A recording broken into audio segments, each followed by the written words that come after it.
है। तो कोई कारीगर होता है तो पत्थर की मूर्ति कर देता है, कोई कारीगर होते हैं तो पीतल की मूर्ति कर देते हैं, कोई कोई ऐसे कारीगर जो लकड़ी की मूर्ति बना देते हैं, लकड़ी की, कोई कोई सोने की, कोई चांदी की। लेकिन व्यास भगवान ऐसे कारीगर हुए हैं जिन्होंने भगवान की एक मूर्ति बनाई है। वो मूर्ति पत्थर की नहीं है, चांदी सोने की नहीं है, वांगमयी मूर्ति। वांगमयी, वांगमयी माने काष्ठमयी, स्वर्णमयी नहीं, शब्दमयी मूर्ति, जिसके एक एक अक्षर में, एक एक शब्द में स्वयं भगवान ने प्रवेश किया है। ऐसी शब्दमयी मूर्ति जो भगवान की है, उस मूर्ति का नाम है भागवत महापुराण।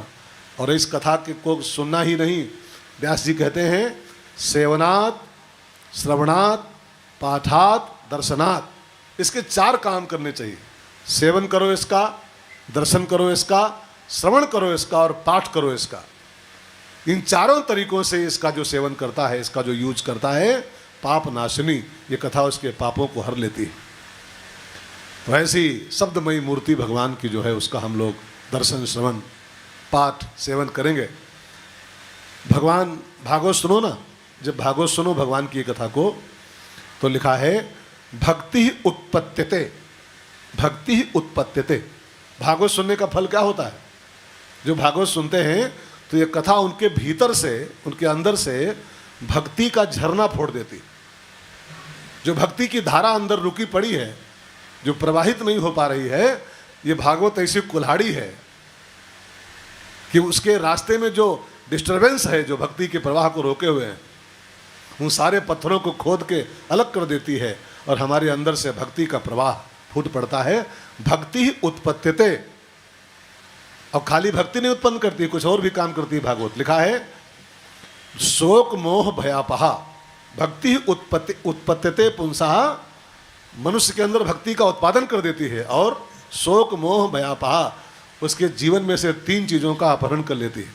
3 चीज़ों का, शोक मोह भय आपहा। आपहा माने अपहरण कर लेना, छीन लेना, नष्ट कर देना, 3 चीज़ों को, शोक मोह और भय। अब आप गहराई सुनो, ध्यान देके थोड़ा सा।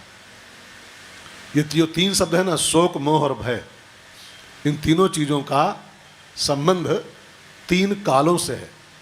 3 टेंस है ना, 3 tense, present tense, future tense, past tense. इन तीनों चीज़ों का संबंध 3 टेंसों से है। ये तीनों कालों के दुखद तत्व हैं ये, जो हमारा वर्तमान भी दुखी किए हैं, हमारा भूत भी दुखी किए हैं, हमारा भविष्य भी दुखी करने वाले। हम जो तीनों काल दुखी है ना, त्रिकाल दुखी, उसके कारण ये 3 शब्द हैं बस, शोक मोह भय। गहराई से चिंतन करो। शोक का संबंध होता है भूतकाल से। शोक जो होता है उसका संबंध भूतकाल से होता है। क्या कहें, मेरे पास एक गाड़ी थी, ऐसा समय आया बेचना पड़ गया और दुखी हो रहा आदमी। एक दिन था हमारे जीवन में, आहा, शोक का भूत का शोक होता है। जितना शोक जीवन में, सब भूतकाल का होता है। क्या दिन थे हमारे, कभी हमारे एक आवाज पर क्या हल्ला मच जाता था, आज मेरे कोई सुन नहीं रहा है। भूतकाल का शोक, शोक का संबंध भूतकाल से, ठीक है। भय का संबंध भविष्य काल से होता है। डर हमेशा भविष्य काल का होता है। कल क्या हुई, परों का हुई, कल क्या होगा, इसका डर हमको होता है। और मोह जो तीसरा शब्द है ये इसका संबंध वर्तमान काल से होता है। मोह हमेशा वर्तमान काल से संबंधित वस्तु का नाम। और हमारे आपके वर्तमान में जितनी भी समस्याएं हैं, जितने भी दुख हम लोग आज झेल रहे हैं, इन सारे दुखों का कारण यही शब्द है। रामायण में गोस्वामी जी कहते हैं, उत्तरकांड में कहते हैं, मोह सकल व्याधिन कर मूला, मोह सकल व्याधिन कर मूला, कहते पुनि उपजै बहुशूला, कहते पुनि उपजै बहुशूला। भूतकाल का शोक, भविष्य काल का भय और वर्तमान काल का मोह, ये दुख का कारण है। मोह माने क्या होता है? मोह माने, मैं व्याख्या करूंगा तो बहुत लंबा शब्द है ये, गहरा। ये रावण का प्रतीक माना गया है।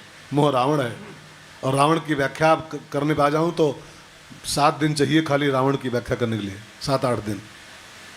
रावण अपने में, मोह अपने में एक सागर है, सकल व्याधिन कर मूला। लेकिन मोह की परिभाषा क्या है, बहुत ध्यान देकर सुनिएगा आप लोग। जो अपना नहीं है उसको अपना मानना, बस एक वाक्य में इसकी परिभाषा है। जो चीज अपनी है नहीं, और ये बात बताना भी नहीं, पता है हमको सबको कि हमारा नहीं है, लेकिन फिर भी उसको अपना मानने का भ्रम करना, इसका नाम मोह होता है। और ये सारी व्याधियों का मूल है। ये मेरा, ये मेरा, पता है कि मेरा नहीं, तब भी आदमी यही जप रहा है, ये मेरा, ये मेरा, ये मेरा, ये मेरा। गीता में लिखा है, शास्त्रों में लिखा है, ममेति बध्यते जीवा। ममेति, मम इति, ये मेरा है। ये 2 शब्दों का सब सारा खेल संसार में। ममेति बध्यते जीवा, जीव का बंधन इन्हीं शब्दों में होता है। और न ममेति विमुच्यते। अब कितनी आसान सी व्याख्या है बंधन मुक्ति की। मुझे लगता है कि बंधन और मुक्ति की इससे बढ़िया व्याख्या कोई ब्रह्मांड में हो नहीं सकती। ममेति बध्यते, ये मेरा है बस बंधन, और न ममेति, ये मेरा कुछ नहीं।